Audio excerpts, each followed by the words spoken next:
Ito kahabi, meron tayong for delivery Lutino Opaline saka Decino Opaline. Yan, parehas po ng quality. Malinis ang ulo, red orange, pati buntot. Quality line po ito. Itong ibon na to, kasama na nito ang DNA test niya. Noong unang-una, ang DNA test nagkakahalaga ng 400 bawat isa.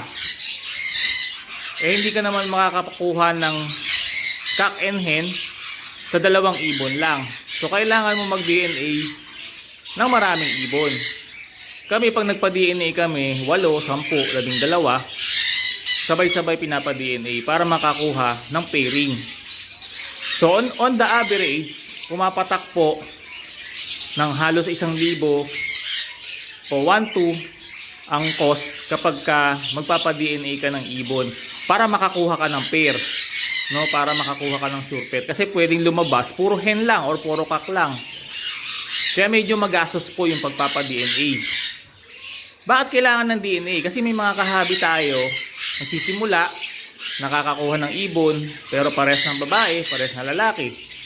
So dapat kung baguhan ka pa lang at mag-aalaga ka ng 2 piraso o 4 na pirasong ibon, dapat sigurado ka na ng 2 lalaki, 2 babae yun. Or 1 babae, 1 lalaki. Para walang pagkakamali. Kasi mag-aantay ka ng panahon para mag-breed dyan, hindi nagbi-breed. Pares pa lang lalaki o pares babae. Yun po ang kahalagahan ng DNA test. Okay? Libre pa po itong carrying cage. Nasa 200 din po ito. Sa bawat 1,000 bill natin kahabi, meron tayong binibigay na raffle stub. Raffle stub na yon, valid po yun sa loob ng 1 taon. Ang mapapanalunan niyo po doon, ref factor, cages na bago, at iba pang item, iba pang uri ng ibon na pwede natin pamigay. Sa loob ng 1 taon, na valid yung raffle stub. Dahil sa suporta nyo, yun po yung aking pasasalamat. Pagbibahagi ng raffle stub para sa mga kahabi natin na sumusuporta, kumukuha ng ating mga item, formula, at iba pang item na meron tayo. Ibon mga kahabi. So, padala natin dyan kahabi. Salamat po sa tiwala ninyo.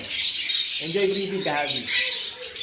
Eto kahabi, padala na natin dyan. Nilagyan ko na rin yan ng Bitmin Pro Free saka Egg 1000 para makatulong sa pagpaparami mo ng mga ibon na to. Salamat kahabi. Enjoy breeding.